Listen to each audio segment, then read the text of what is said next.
saiu no jornal O Liberal. E aqui, alguém, eu não sei quem me mandou isso aqui, mas é muito, não lembro quem me mandou, não anotei aqui quem mandou, mas é muito interessante. Aqui, a professora Adriana Guimarães, do Centro de Ciências Biológicas da Universidade Federal do Pará, causou constrangimento aos alunos do primeiro ano do curso de Biologia no último dia 3. Durante a aula da disciplina Células e Moléculas, os alunos foram convidados a coletar sêmen para estudos no microscópio. Com um tubo de ensaio na mão, um grupo de estudantes teve que se dirigir ao banheiro para a coleta, enquanto as alunas ficavam esperando na sala de aula. 2 dos estudantes que se recusaram a fazer o procedimento foram hostilizados pela professora, hostilizados e expostos ao ridículo na frente dos outros. Mas agora aqui, o importante é o seguinte, é que o sêmen para fins acadêmicos, de pesquisa de fertilização assistida, tem de ser fornecido às universidades por meio dos bancos de sêmen oficiais que operem dentro das normas da Agência Nacional de Vigilância Sanitária. Não é esse negócio de, não, vai no banheiro, toca uma punhetinha, fala, você está pensando o quê? Isso é uma esculhambação? Agora, note bem, eu vou dar um conselho para vocês. Se a sua professora fizer isso, diz, olha, você vai lá no banheiro coletar sêmen, você diz assim para ela, eu não vou não, se a senhora quiser, vem aqui pegar, tá certo? Porque isso aí é um abuso, isso é uma estupidez, isso é uma coisa de uma brutalidade psicológica fora do comum. Note bem, o importante é saber que esta ordem dada por essa dona Adriana Guimarães, aqui, essa é uma boa bisca, hein, dona Adriana? Não tem nada, absolutamente nada a ver com estudos de biologia. Isso aí é indução de comportamento. E eu, só para ilustrar isso aí, para deixar isso mais claro, convém fazer um paralelo com outro caso que também está acontecendo no Pará, né, em que os alunos de uma escola na cidade de Capanema foram, né, obrigados pela professora Raimunda Gomes Castro, outra boa bisca, né, a fazer uma redação inteirinha com palavrões. Né, e aqueles que se recusaram foram expostos ao ridículo, foram chamados para frente, para ser expostos à sala de aula e expostos à zombaria. É claro que os pais desses meninos estão tudo já, nessa altura, processando a escola. Mas note bem, tudo isso, o negócio do sêmen não tem nada a ver com biologia e o negócio da redação não tem nada a ver com o ensino de português. Isso é indução de comportamento. Prestem atenção. Você tem aqui o livro do Pascal Bernardin. Bernardin escreve Bernardin. O livro chama Maquiavel Pédagogue, ou Le Ministère de la Réforme Psychologique, editado pela Edition Notre-Dame-de-Grâce. Essa é uma coisa meio difícil de achar. Eu vou até dar aqui o ISBN, porque é um livro difícil de achar, mas você procurando na internet pelo ISBN, você acha 2-9509570-0-5. Aí você vai achar. Este livro é feito por um professor do ensino secundário francês que pesquisou os métodos de indução de comportamento que estão sendo usados hoje em praticamente todos os países do mundo, por iniciativa da ONU e da Unesco, tá certo? Para criar modificações de atitudes. Ou seja, mas quem foi que deu a esta gente, quem foi que deu a esses filhos da puta das Nações Unidas a autorização para modificar o comportamento das nossas crianças contra a nossa vontade e até contra a vontade delas e sem que elas nem saibam? Agora, os estudos para isso já começaram há muito tempo. Aqui tem um estudo da Unesco que o autor chama-se E. Davis, a modificação das atitudes, relatos e documentos das ciências sociais. Publicado na revista Rapport et Documents de Sciences Sociales, Relatórios e Documentos das Ciências Sociais, número 19, Paris, Unesco, 1964. Quer dizer, esses canalhas estão estudando há mais de meio século, tá certo? Esses processos para você modificar sutilmente atitudes das pessoas, atitudes e valores, sem que elas saibam que estão sendo manipuladas. Isso aí está em estudo há mais de meio século e hoje já está sendo aplicado em todas as escolas do Brasil, em muitas escolas da América e muitas escolas da Europa, praticamente todas. Aqui só não entra nisso as escolas particulares, o ensino público é todinho, tá certo? E isso começa no primário e vai até a universidade. Na Holanda houve recentemente aquele caso dos camaradas que foram induzidos a uma prática homossexual, sob a alegação de que eles, sendo psicólogos, não podiam como é que ter opiniões, criar opiniões sobre o homossexualismo se eles não tivessem a experiência pessoal, tá certo? O que é um absurdo, que é a mesma coisa que eu dizer que você não pode ter opinião sobre um crime se você não praticar um. Quer dizer, eu então, para eu ser um jurista, eu tenho que assassinar meia dúzia de pessoas para ter a prática, né?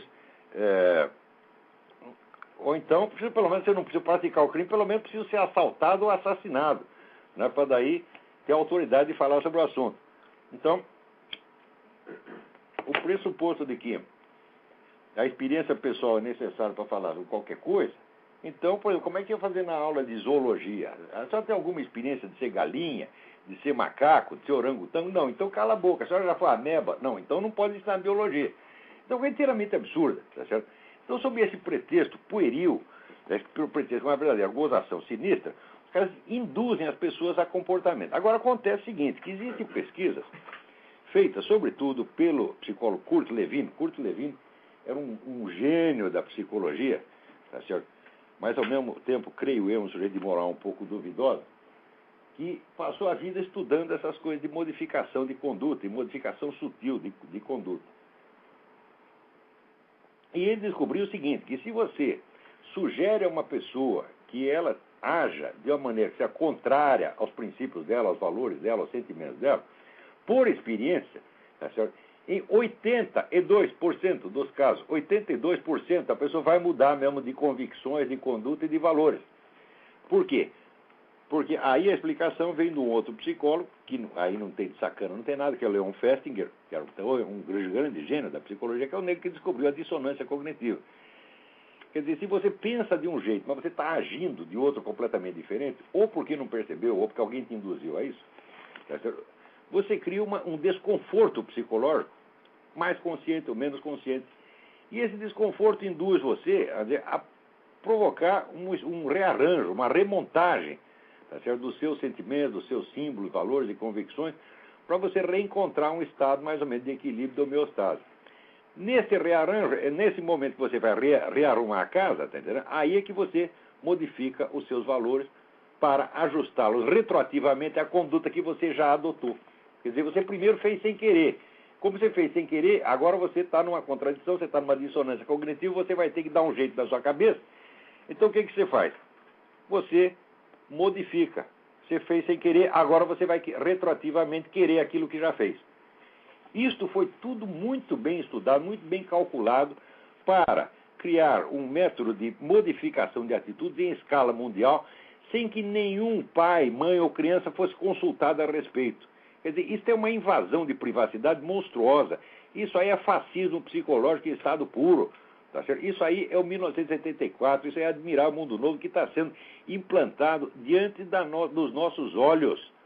E tem gente que, diante dessas coisas, notando que os mecanismos formais, jurídicos da democracia continuam vigentes, acredita que nós estamos numa democracia. Não há democracia, tá certo? Onde você está exposto à ação, quer dizer, de forças monumentalmente grandes, gigantescas, incontroláveis, e das quais você não tem sequer conhecimento. Quer dizer, se você pode ser manipulado pelas costas por órgãos oficiais que não informam ao público o que estão fazendo, tá certo? Qual é a democracia que existe nisso, meu Deus do céu? É absolutamente ridículo dizer que é democracia. A democracia supõe um certo, vamos dizer, um certo equilíbrio entre as forças que estão em jogo. Tá certo? Um mínimo, o pessoal vem falando de igualdade, falando, nós estamos aqui num estado de desigualdade brutal. Onde uma das partes pode tudo, controla a mente do infeliz e o sujeito não tem nem meio de saber o que está acontecendo. Então, essa dona Adriana Guimarães, sua sem vergonha, canalha, que fica mandando os negros lá no banheiro para tocar a punheta, toca você a punheta para eles ali na frente, tá certo? Vai lá, colhe o sêmen você mesmo, sua safada, vagabunda, tá entendendo? E essa outra aqui, Raimunda, ainda chama, pô, bom, é melhor não fazer trocadilho, né? Trocadilhos do carilho, como o pessoal fazia antigamente. Então, e essa dona aqui mandando o pessoal tudo escrever palavrão, por quê? Porque ela quer induzir uma modificação de comportamento linguístico. Tá certo? O senhor sabe, eu não tenho nada contra os palavrões. E eu acho que os palavrões são um instrumento de comunicação, o único possível em certas circunstâncias. Vocês já vão ver aqui, daqui a pouco eu vou discutir um artigo do Drauzio Varela, que a única resposta para aquilo ali é o famoso vai tomar no cu. Porque tem coisa que você não pode discutir seriamente, você está entendendo? Tem coisa que é de uma sem-vergonhice, de uma safadeza tão grande, que a única reação possível é aquela que vem direto do coração. E aquela que vem direto do coração é o quê? É uma reação de raiva, de indignação, e é mandar o sujeito tomar no cu mesmo, tá entendendo? Então, eu não tenho nada contra os palavrões, mas agora você induzir as crianças, tá certo, a modificar o seu comportamento linguístico e a adotar palavrão nas redações, tá certo? Sem que elas ou os pais tenham sido consultados. Isso. Olha, eu sou um homem de 60 anos, eu digo palavrão porque eu quero. Aliás, eu lembro quando era moleque, né, um dia uma tia minha chegou em casa e ficou escandalizada porque ela viu meu pai, né, estava eu, meu pai e meu irmão, e nós dois morrendo da risada. Tá certo? E daí minha tia perguntou para minha mãe, o que está fazendo? Daí, não, o Luiz está ensinando os palavrões para os meninos. O meu pai me ensinou todos os palavrões de uma vez só. Tá certo? Eu devia ter o quê? 5 anos, né? No máximo 5 anos. Né? E ensinou todos de uma vez só. E daí a gente escolhe qual é a circunstância que é para falar. Agora, note bem, eu até os 58 anos de idade, 57, 50, eu não falava palavrão. Tá certo? Eu era um sujeito educado. Agora, acontece que chegou um momento em que eu me toquei. Falei, peraí, a educação, a polidez está servindo de instrumento de controle do meu comportamento. Está servindo de instrumento opressivo em cima de nós. Quer dizer, o sujeito vem e te fala coisas mortalmente ofensivas em linguagem adocicada, naquele estilo Paulo Evaristo Arnes, aquele estilo untuoso, né? Sugere, às vezes, até o seu assassinato, né? Começa a justificar homicídio em massa, etc., etc., e quer ser respondido polidamente. Tá certo? Ora, eu vejo, por exemplo, esses polemistas de mídia brasileira, conservadores e liberais, que discutem com essa turma esquerdista, e mesmo quando eles provam o seu ponto, provam a superioridade da sua ideia, eles saem perdendo. Por quê? Porque eles não têm a violência psicológica do outro lado. Esse pessoal da esquerda, todos eles, são de uma violência psicológica fora do comum. Para eles, quando eles conversam com você, eles olham para você, já vendem em você o cadáver, tá certo? A ideia deles é homicídio, é genocídio em massa, é homicídio em massa, é genocídio. Eles acham que a liquidação do inimigo de classe não tem problema nenhum. É até um mérito. E ele está olhando para você e vendo o inimigo de classe, quer dizer, já está vendo o teu cadáver ali. E você achando que é apenas uma divergência de ideias e querendo manter a discussão na esfera polida, até talvez com todo aquele formalismo acadêmico.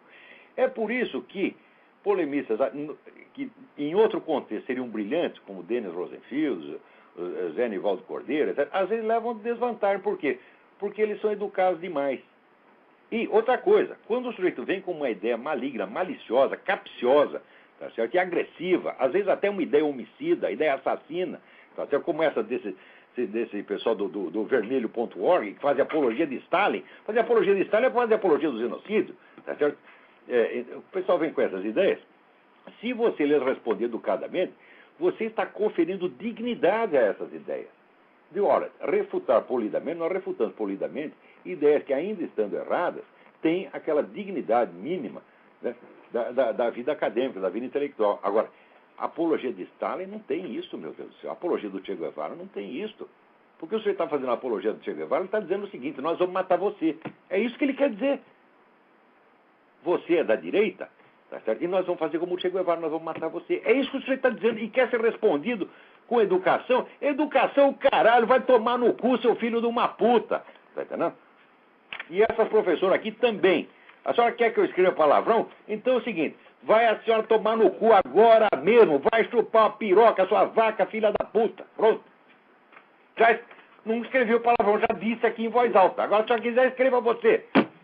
Escreva assim: vou tomar no cu. Tá aí, dona Raimunda, sugestão. Faça a senhora uma redação. Tá? Agora, tem alguém na linha aí? Tinha, o sujeito desistiu de esperar. Aqui não dá, esse assunto aqui é muito importante. Você já vou voltar a essa questão da democracia daqui a pouco, e vocês vão ver como a situação é grave. Agora, enquanto isso, vamos ver aqui.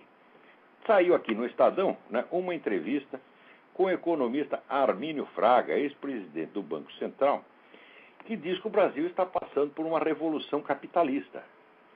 Né? Ora, Então, esse pessoal empresariado todo, empresariado assim, é louco por boas notícias, tá certo?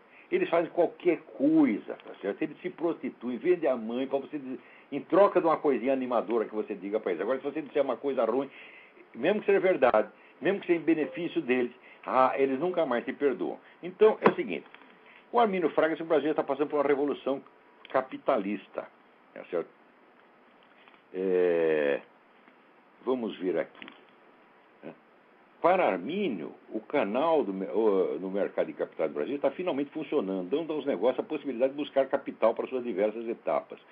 Desde o surgimento de boas ideias nas universidades até a abertura de capital na Bolsa, passando pelos investimentos chamados fundos de private equity, especializados em comprar participações de empresas. Ora, o pessoal lê isso aqui e diz, está tendo uma revolução capitalista, então nós não temos mesmo que nos preocupar com esse negócio de Foro de São Paulo, de Hugo Chávez, de MST, tá certo? De movimento bolivariano. Por quê? O capitalismo está em franca ascensão, está uma maravilha. Né? Então, olha aqui, Armínio Fraga, você tem que ter um pouco de responsabilidade no que está dizendo. Pelo tamanho, pela elevação do cargo que você ocupa, pela sua capacidade intelectual, que eu seria o último a negar, tá certo? E até, vamos dizer, pela sua idoneidade, que eu também não nego, tá certo? Agora, como é que tu fala um negócio desse? Tá certo? Um fenômeno que está se passando na área econômica, tá certo? Não é suficiente para você fazer um diagnóstico geral do país e dizer que o país está passando por uma revolução capitalista. Porque o que o país está passando, vamos dizer, é por uma revolução comunista, isso sim. Para esta revolução é necessário fomentar o capitalismo, tá certo? Na área econômica, ao mesmo tempo, o funcionamento do capitalismo na área econômica, ao mesmo tempo em que você cria estruturas de poder em torno que criminalizam o capitalismo. E é exatamente isso que está acontecendo. Quer dizer, hoje em dia o empresário, ele pode ganhar cada vez mais dinheiro, mas ele tem cada vez menos poder. Tá? Este caso desses empresários que foram para Brasília para falar com o Lula, né? O negócio da CPMF, e que chegaram na hora, abaixaram toda a cabeça, ficaram quietinhos, o Lula deu um sabão neles, eles todos enfiaram o rabo entre as pernas e voltaram para casa. Isso mostra que o empresariado, quanto mais dinheiro está tendo, menos poder tem, menos influência tem. Está totalmente sob o controle do governo, o empresariado brasileiro está de joelhos. Isso, note bem, colocar o empresariado de joelhos é a definição da economia fascista, economia nazista. O Hitler dizia, vamos colocar o empresariado de joelhos. Ou seja, qualquer revolucionário, comunista, socialista, fascista, ele sabe que ele não pode extinguir o capitalismo de uma vez, que ele tem que fomentar o capitalismo e, ao mesmo tempo, manietá-lo, amarrá-lo, colocá-lo de joelhos, que é exatamente o que está acontecendo. Agora, se chega um sujeito com a autoridade do Armínio Fraga diz que o Brasil está passando por uma revolução capitalista, então dá a impressão que não está acontecendo nada na esfera política. Agora, o problema com os economistas em geral é que é o seguinte, eles estudam economia e a partir do diagnóstico econômico eles querem diagnosticar o resto todo. Quer dizer, não existem fatores culturais, não existem fatores psicológicos, não existem fatores militares, não existem fatores políticos sociais, é só economia. Mas o que é isso aí? Isso é loucura. Note bem, se ele tivesse na Rússia, tá certo? Logo após a Revolução Soviética, e vendo a NEP, a nova política econômica do Lenin, abrindo para o capital estrangeiro, tá? Iria dizer a mesma coisa. A Rússia está passando por uma revolução capitalista, acabou o socialismo. Ô, Armínio Fraga, vê se acorda, porra! Eu sei que tu é muito bem educado, tá certo? E que tu tem a tua posição, tu não quer desagradar ninguém, mas, olha, vamos dizer, o reino da boa aparência é o que está matando o Brasil. Todo mundo quer parecer bom menino, tá certo? Então só quer dar notícias animadoras, faz de conta que não está acontecendo nada. Agora, você sabe, Armínio Fraga, o que está acontecendo. Você sabe que o Foro de São Paulo domina o Brasil inteiramente. Agora deixa vocês ganhar dinheiro. Porque Lenin também deixava. E é assim que se faz. Você ilude o capitalista, tá certo? Com os lucros mais fáceis, tá certo? E em nome disso, ele abdica do seu poder, da sua influência cultural, tá certo? Da sua influência na sociedade e se torna empregadinho do governo, que é exatamente o que está acontecendo. Tem alguém ali aí? Então, pode ligar. Alô, quem é? Boa noite, professor Olavo. É Stefan Radloff, de Blumenau, Santa Catarina. Boa noite, eu não entendi o seu nome. Stefan Radloff. Stefan, eu já lhe remeti alguns e-mails. Sim, Stefan, tudo bem. Tudo. Professor, uma pergunta para avisar outros. Apenas pelo seguinte, referente ao assunto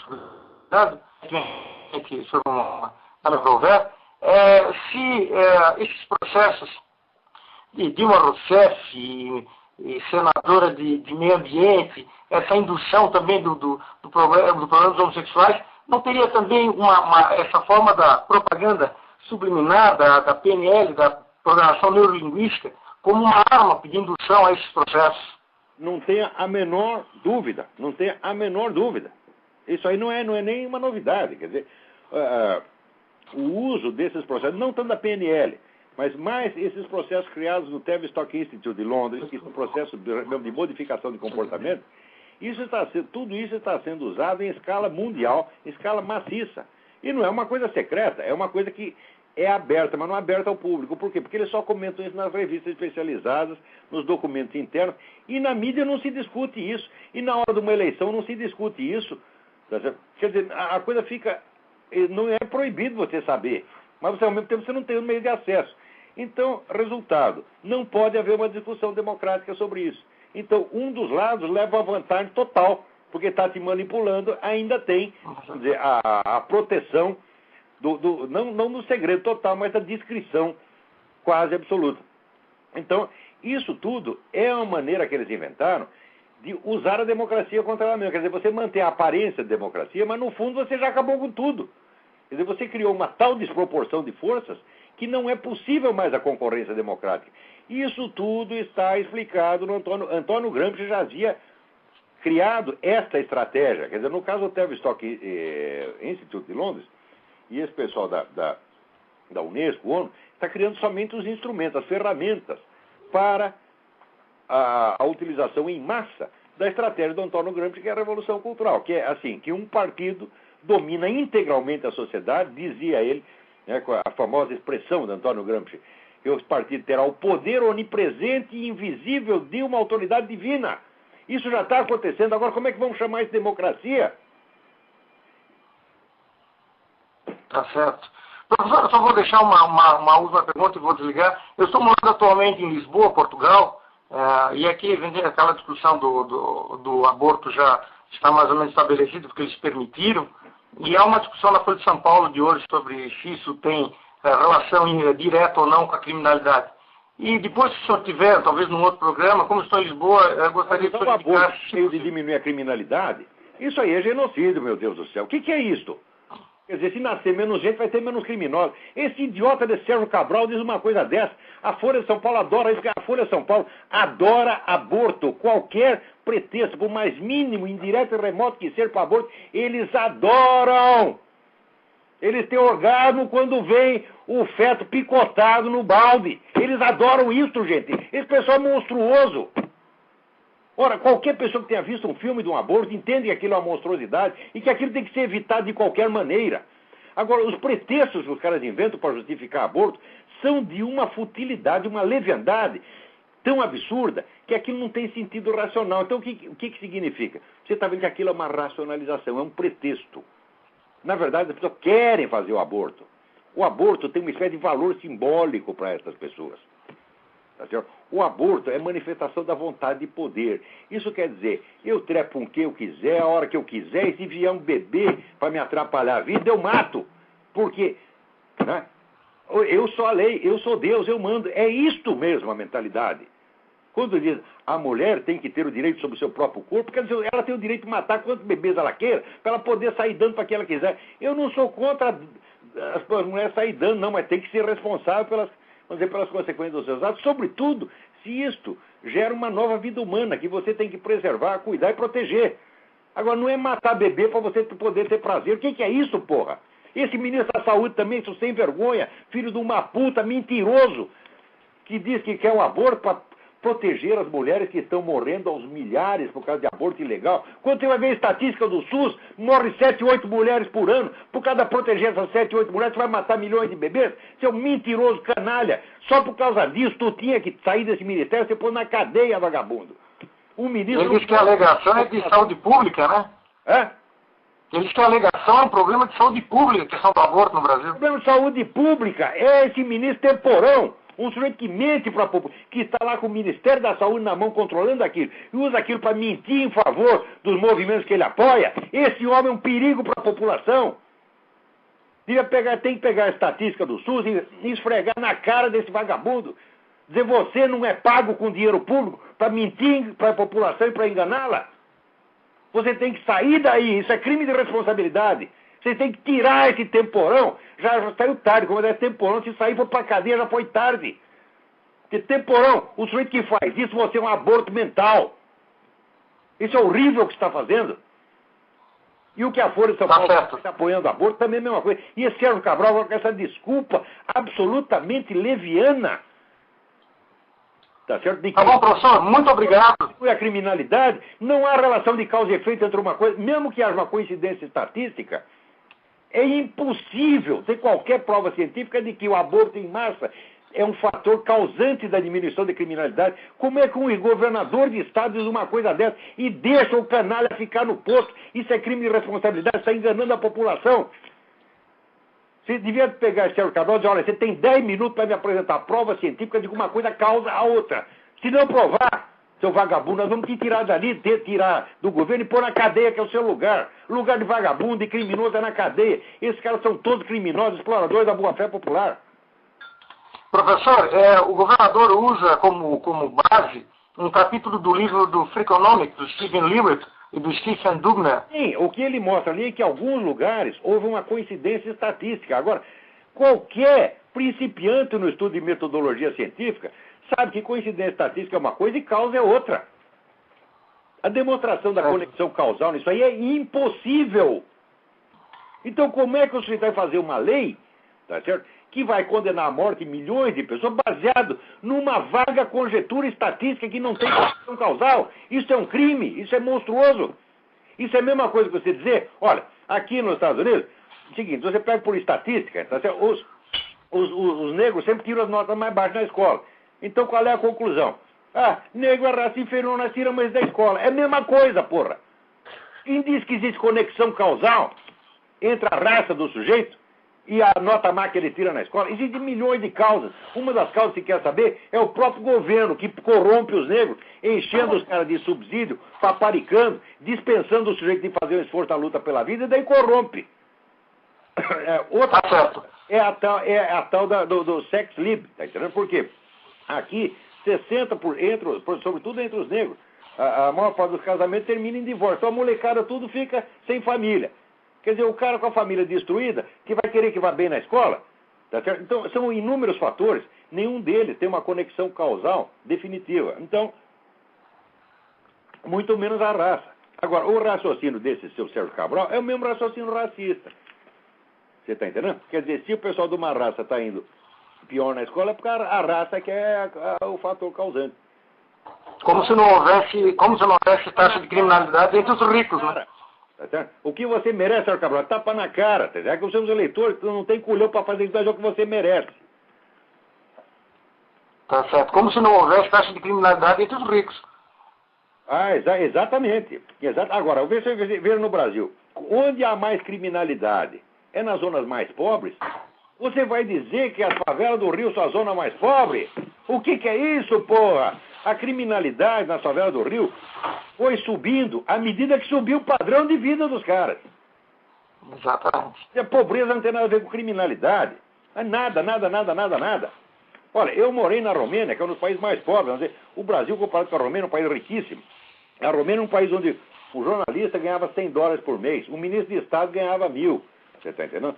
Onde, para você conseguir um apartamento de um quarto, sala, cozinha e banheiro, você precisa ser funcionário do Estado, senão não conseguia, tá entendendo? E onde você tinha mendigo e tinha até leproso na rua. E, no entanto, a taxa de criminalidade na Romênia era ridícula. Ridícula. Não tinha criminalidade. Crime de morte era uma coisa raríssima. Então, como é que vamos se associar uma coisa com outra? Isso é tudo. E essa pseudociência, essa pessoal, eu vou dizer, de governo que usa e abusa, tá certo? Dessas conexões pseudocientíficas, o pessoal tinha que ser responsabilizado por isso, responsabilizado criminalmente. Você não pode enganar a população assim. Ninguém tem o direito de pegar uma mera coincidência estatística e dizer que é causa e criar uma lei baseada naquilo, sendo que essa lei terá como consequência a morte de milhões de bebês. Ninguém pode fazer uma coisa dessa. Agora, tudo isso é pretexto. O fato é que eles gostam do aborto. O aborto, para eles, é um símbolo do quê? Da sua vontade de poder, um símbolo da sua onipotência. Não existe um Deus acima de nós, não existe uma moral acima de nós, nós fazemos o que quisermos. Tá certo. Professor, muito obrigado. Desculpe incomodá-lo e quem sabe na semana que vem nós voltamos a conversar. Se Deus quiser. Um grande abraço. Outro. Então vamos lá. Tem mais alguém aí? Olavo. Opa! É Marcelo, como vai? De São Paulo. Tudo bem? Tudo bem, Olavo. Queria perguntar para você o seguinte. Você acha justa hoje essa discussão do aborto? Fale mais alto, por favor. Eu pergunto a você se você acha justa a discussão em torno do aborto, quando na verdade não existe debate. Um debate verdadeiro, né? Quer dizer, hoje o sujeito usa argumento científico, até geneticista fala bobagem, né? Porque ele sabe que o ovo fecundado tem o seu genoma próprio, já é um indivíduo próprio novo. Olha, a autoridade do geneticista para mim é zero. Você não vê geneticista em prêmio Nobel, tal do James Watson, falando besteira aí pra caralho? Exato. Então, não me parece que é um debate justo. Acho que a imprensa não tem interesse em divulgar coisas que são verdadeiras. Claro que não. O interesse da imprensa está ligado ao interesse do governo. O interesse do governo está ligado ao interesse dos organismos internacionais. Então, a política brasileira vem todinha pronta da ONU. Vem lá a receita, tu é para fazer isso, mais isso, mais isso, mais isso, mais isso. E o pessoal, esses puxa-saco, o governo brasileiro é tudo empregadinho da ONU. Faz o que o seu chefe mandou fazer. E não pode haver uma discussão pública séria a respeito disso. Por quê? O pessoal dos jornais é cúmplice. Quer dizer, nos últimos 20 ou 30 anos, vamos dizer, a estrutura de distribuição do poder no mundo mudou de tal maneira, e as pessoas pensam que ainda estão no tempo logo do pós-guerra, da democracia, da discussão aberta, da liberdade de imprensa. As pessoas continuam raciocinando como se estivesse nessa época, porque não entendem os novos instrumentos de poder que foram criados nesse período e que escapam ao controle democrático e que destroem a democracia desde dentro. Quer dizer, hoje nós já estamos, vamos dizer, em plena ditadura psicológica. O povo brasileiro está colocado sob controle psicológico total do PT e dos partidos de esquerda que estão associados. Com a ajuda de economistas e empresários que só pensam no dinheiro deles. Já que enquanto nós estamos ganhando dinheiro, tudo bem. Agora, você pode ganhar dinheiro, mas você não pode abrir a sua boca. Porque se o Brasil está passando por uma revolução capitalista, como é possível, né, que a revolução capitalista venha junto com o império total das ideologias socialistas? A própria classe dominante, todo mundo tem ideia socialista. Como é que tem uma revolução capitalista e todo mundo pensa como socialista? Como é possível você ter uma economia capitalista pujante coexistindo, vamos dizer, com a hegemonia total das ideias comunistas e socialistas? E nada disso pode ser discutido. Não vai chegar ninguém nos jornais, Olavo, para chegar e dizer que um embrião é um indivíduo. Olha, você pega o seu Otávio Frias, pega os Marinho, pega a turma do Estadão, que não é mais os Mesquita. Atenção, no tempo dos Mesquita essa coisa não acontecia, tá entendendo? Agora não sei quem está mandando o Estadão agora, tá certo? Pega esses vagabundos todos, tá certo? Mete-lhe uma queixa na delegacia do consumidor, dizendo, olha, o senhor promete informação idônea e o senhor está favorecendo inteiramente um dos lados. Isso dá para provar estatisticamente, tá certo? Isso aí é só você pegar por centimetragem, ver a centimetragem concedida a ideias de esquerda e centimetragem concedida a ideias conservadoras ou cristãs. É uma desproporção brutal. Então é fácil você provar que existe um viés sistemático, existe uma deformação sistemática, proposital, safada. E com isso você mete a queixa da delegacia do consumidor, tá certo? Se começarem a chover milhares de ações na delegacia do consumidor contra esses jornais, esses vagabundos vão entender que eles não podem continuar enganando a população desse jeito. Agora, no Brasil parece que ninguém mais tem culhão, porra. Fica todo mundo aceitando a autoridade da mídia. A mídia é assim, é informação popular. A mídia é informação para quem não tem cultura. Pessoas que têm cultura, elas vão em revistas especializadas, elas fazem pesquisa por sua própria conta, elas leem livros, e elas não precisam da opinião de Estadão, de Folha. Ora, quando eu era jovem, todo mundo sabia que a pessoa cuja fonte de informação básica era o jornal era a pessoa sem cultura. Porque as pessoas de cultura tinham fontes melhores. Hoje não. Uma vez eu discutindo, veja, no clube militar, discutindo com oficiais das Forças Armadas Brasileiras, eu perguntei para o nego, o senhor leu tal... Estávamos discutindo um assunto e eu citei alguns livros sobre o assunto. O senhor leu tal livro? Não. O senhor leu tal outro? Não. O senhor leu tal outro? Não. Qual é a sua fonte? Aí eu li o jornal. Então qual é a resposta certa? Vai tomar no cu. Porque o senhor é um oficial das Forças Armadas, o senhor é um profissional de alto nível, o senhor tem obrigação de ter informação de primeira ordem e não de mídia popular, meu Deus do céu. Quer dizer, a autoridade do jornal, a autoridade da mídia popular, nos últimos anos, se tornou uma coisa avassaladora, parece autoridade papal. É verdade. Eu não estou falando de fontes de informação alternativas ou marginais. Não, eu estou falando de fonte de informação científica. Claro. Revista acadêmica, estudos universitários. É disso que eu estou falando, pô. Eu nunca me baseio em mídia. Eu não acredito em merda nenhuma que sai, nem Folha, nem Estadão. Isso pra mim não serve nem pra limpar a bunda, porque você vai limpar a bunda, sai letra na sua bunda. Aí você quer, fica escrita manchete, mas não serve nem pra isso. Não serve nem pra embrulhar peixe, porra. Olavo, Eu acho os jornais assim, são a coisa mais inferior, mais periférica que tem na cultura de um país. Agora, no Brasil, não, eles são o centro, o topo, são o Vaticano. Isso é uma vergonha, isso é prova de que nós não temos mais uma classe culta. O pessoal respeita a opinião dos jornais. Como? Jornal significa mídia popular. Mídia popular é show business. Não é nada mais do que isso. Não tem autoridade nenhuma. As pessoas que são pessoas de cultura, de formação universitária, têm obrigação de ter fontes melhores de informação. A começar pelos livros. Mas no Brasil, eu vou contar para você uma coisa. Uma vez dando aula lá na Universidade Católica do Paraná, no curso de pós-graduação, quer dizer, só tinha cara formado ali. Eu disse para eles assim, olha, um especialista em qualquer área, ele tem que ler pelo menos 80 livros por ano na sua área para ele se manter informado. Os caras quase caíram de costas, quase me bateram. Professor, o senhor quer nos matar? 80 livros por ano, o que é isso? Porra! Quer dizer, o que eles fazer? Chama o Alborguete, porra!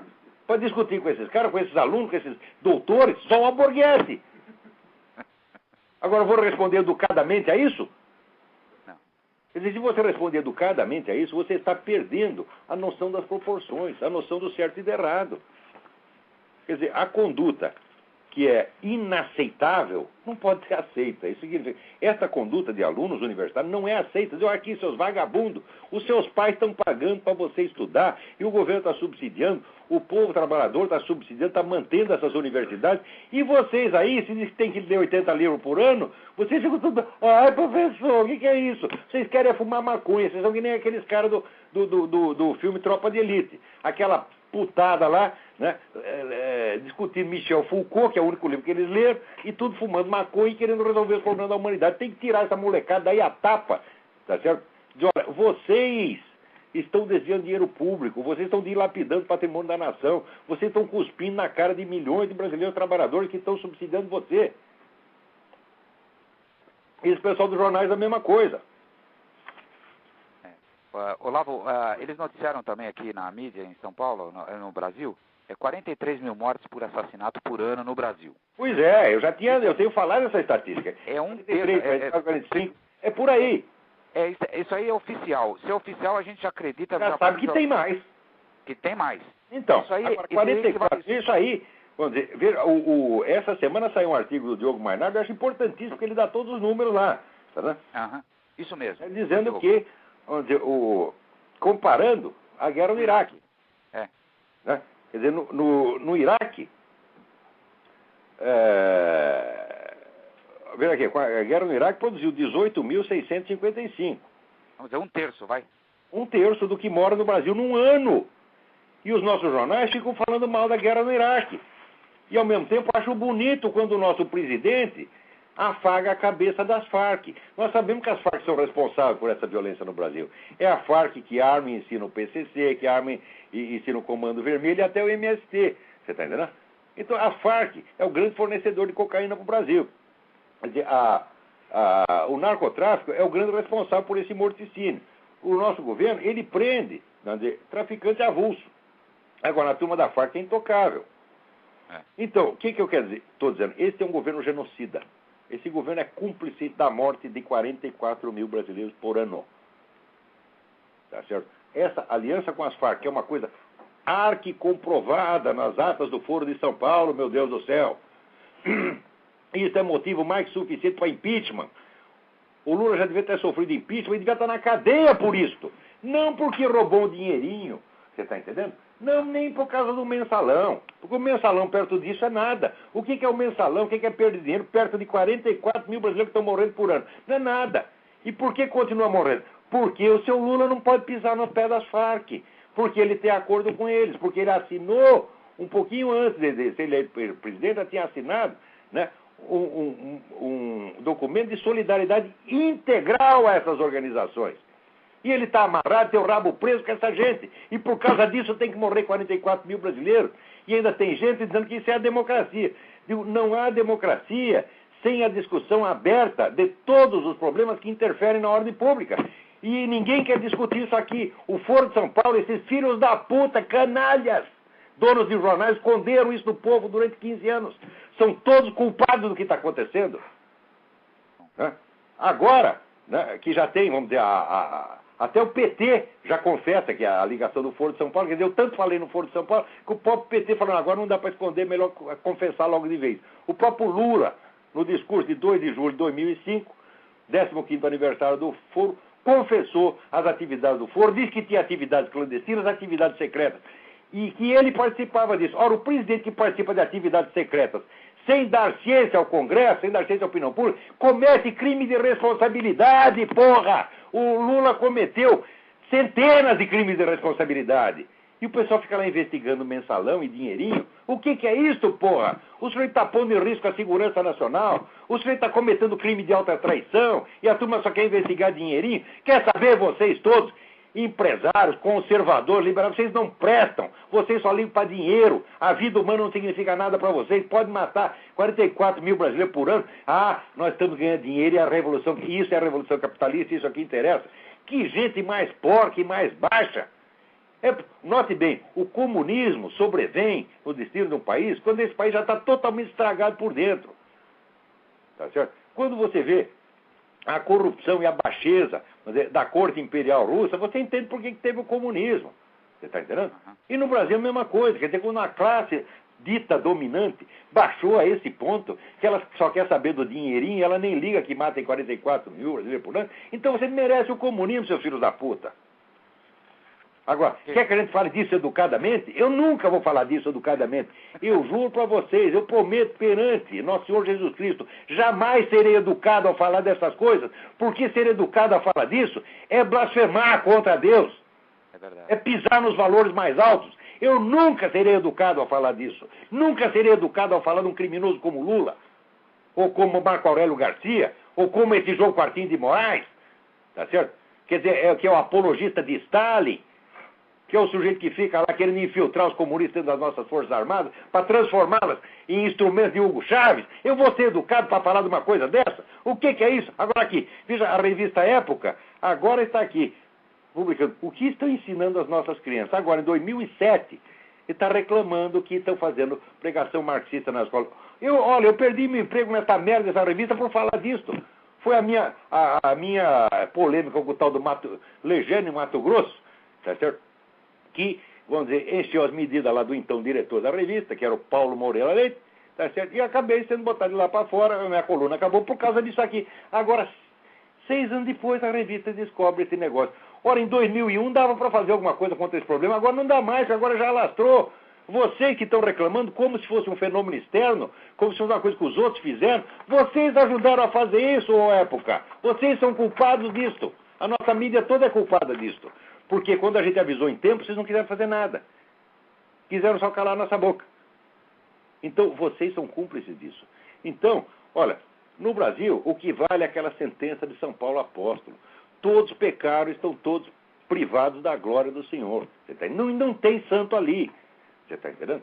Nem eu. Por quê? Porque eu, na juventude, ajudei a fazer essa merda. Eu pertencia a essa esquerda, ajudei esses caras. Até hoje, eu tenho arrependimento disso. Ter ajudado esses caras 2 minutos, já é crime para você se arrepender o resto da sua vida. Quando eu digo que são criminosos todos, eu digo eu também. Só que é o seguinte, eu tomei vergonha na cara, eu estou tentando limpar a merda que eu fiz. E vocês não estão fazendo cada vez mais, estão nadando na merda, comendo merda e achando bonito. Ok, Olavo, olha, Oi. Parabéns pelo programa e muito obrigado. Até a próxima, então, hein? Até logo. Muito obrigado. Agora, se vocês pensam que essa porra toda acontece só no Brasil, olha aqui. Agora aqui o pessoal descobriu que o Congresso americano está subsidiando organizações que fazem milhares de abortos ilegais. Quer dizer, o Congresso está subsidiando a prática do crime. Agora aqui, é o seguinte, aqui é a América, aqui não é o Brasil. Quer dizer, aqui ainda você tem meio de investigar, você ainda tem um judiciário independente, tá certo? E esses caras, vamos dizer, vão pagar caro por isso, mais dia menos dia. Isso ainda vai demorar, porque a coisa de investigação é complicada, mas é uma coisa muito grave. Quer dizer, essa Planned Parenthood, esta é uma organização criminosa. Atenção, Planned Parenthood é a entidade abortista mais importante. Ela financia clínicas de aborto ilegal no mundo. Ela mesma faz o aborto ilegal, ela mesma promove o aborto ilegal e depois diz que morrem mulheres do aborto ilegal e usa isso como pretexto para querer legalizar o aborto. Quer dizer, isto é, vamos dizer, um ardil tão baixo, tão criminoso, que eu acho que nem Joseph Goebbels, o Hitler, seria capaz de conceber uma coisa dessa. Eles não eram tão espertos assim. A Planned Parenthood tinha que ser fechada e todos os seus diretores estão na cadeia. A Planned Parenthood é tão safada que cria organizações como essa, católicas pelo direito de decidir. As mulheres não são católicas, elas fazem rito satânico, sai na revista delas. Odes a Satanás, tá certo? Faz reuniões de ritual satânico mesmo. E se faz de católica. Eu digo, isso aí, o que é? Isso é charlatanismo. Isso é exploração da boa-fé popular. Essa gente toda tinha que estar na cadeia. Agora, o pessoal liberal e conservador se organiza para combater isso? Não. Eles vêm só se eles estão ganhando dinheiro e eles ficam contentes. Ah, estamos tendo a revolução capitalista. Ora, vão pra puta que os pariu, vocês não são gente. Né? Agora, aqui, nos Estados Unidos, aqui ainda tem sujeito com culhão. Tem gente corajosa aqui.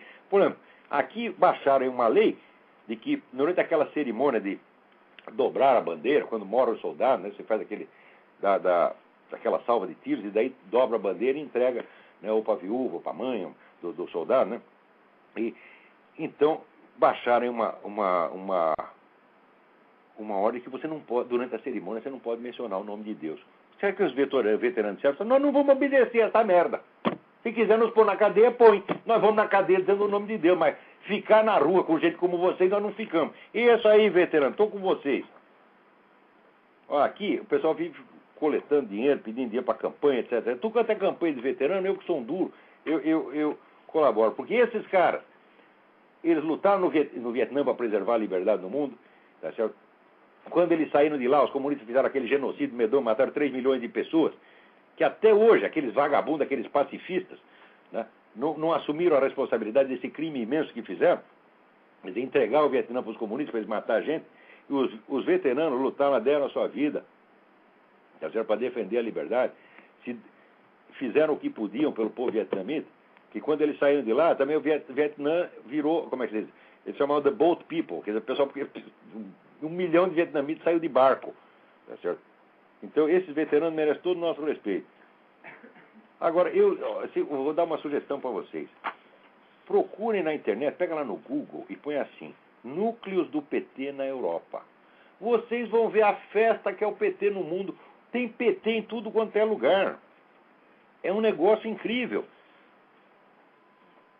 PT em Portugal, PT na Bélgica, PT na Dinamarca. Para que você tem PT em tudo quanto é esse lugar?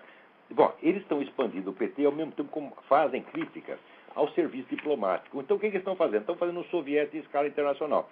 É uma organização partidária que gradativamente vai ocupando o lugar da administração oficial. Ou seja, ao mesmo tempo eles tentam ocupar a administração, o lugar da administração oficial e criam um órgão paralelo que vai também, quer dizer, usurpando. Se isso não é um processo revolucionário comunista, eu não sei o que é. Agora está aí. E de onde sai dinheiro para fazer tanto PT assim? Também ninguém quer saber. Né? Bom, eu acho que nós estamos aqui quase chegando ao fim. Eu só queria avisar vocês para dar uma olhada no site do faroldademocracia.org. Tá certo? Tem lá uma convocação para a formação que eles chamam de uma força-tarefa para a resistência democrática. É formar um núcleo de pessoas que estejam dispostas a participar de de protestos quando for o caso. E eles estão pedindo que as pessoas entrem lá e se inscrevam.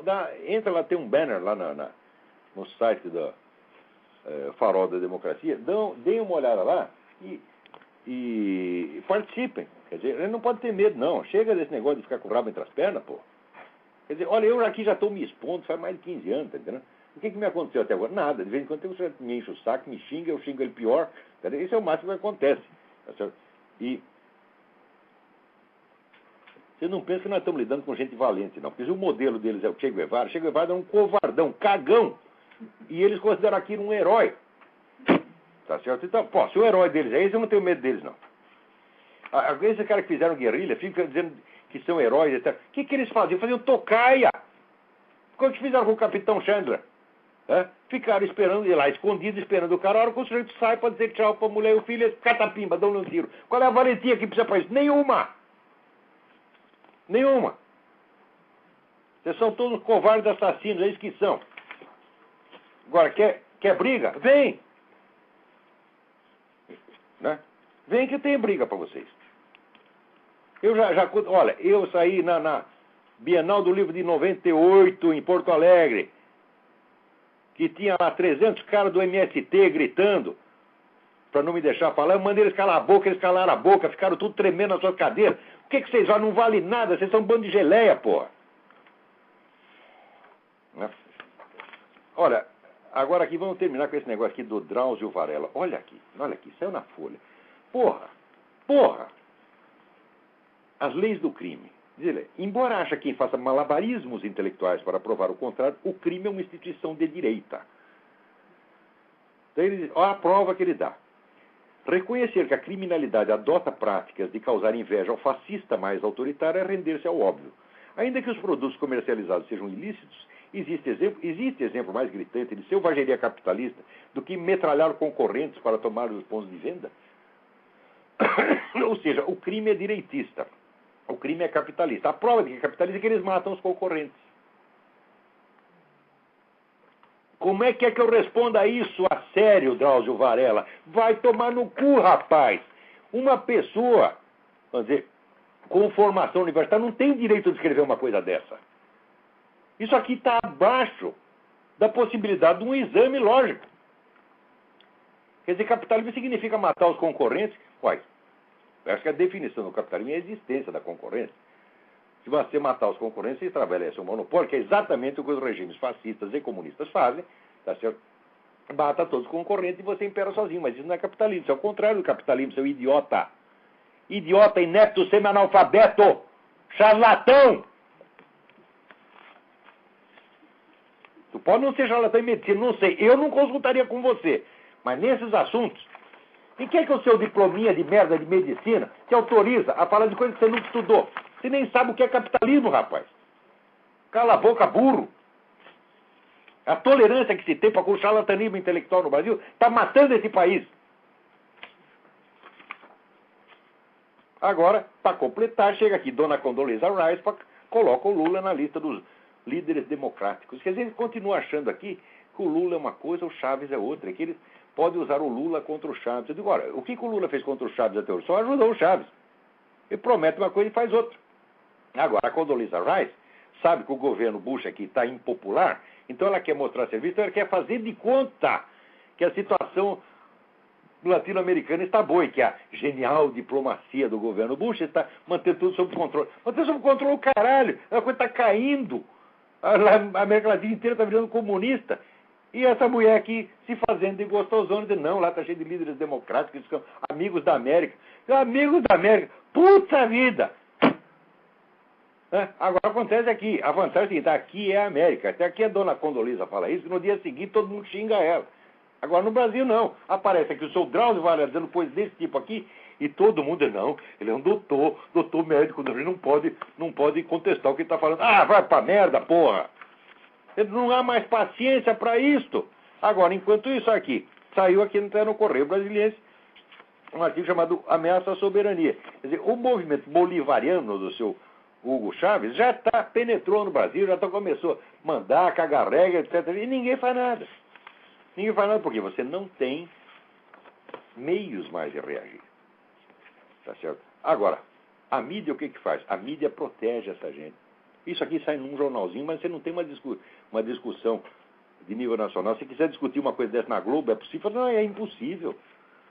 Então, a mídia protege toda essa gente e esse pessoal da esquerda ainda faz protesto contra a mídia, dizendo que a mídia é de direita. Ou seja, você coloca toda a injeção de esquerdismo possível na mídia e daí você reclama que a mídia é de direita. O que quer dizer isso? Que ela não é ainda tão esquerdista quanto você quer. Então, você cria um esquerdismo, um movimento esquerdista aqui, e você já cria outro para dizer que ele não é tão esquerdista quanto deveria. E assim você cria um monopólio total, você cria a hegemonia total das ideias em circulação. É isso que tem acontecido no Brasil. Então, olha, se eu disse algum palavrão imerecido, então eu peço desculpa. Agora, eu acho que foram todos merecidos. Se houve algum imerecido, me desculpe. Quanto aos demais, vamos tomar no cu. Até a semana que vem.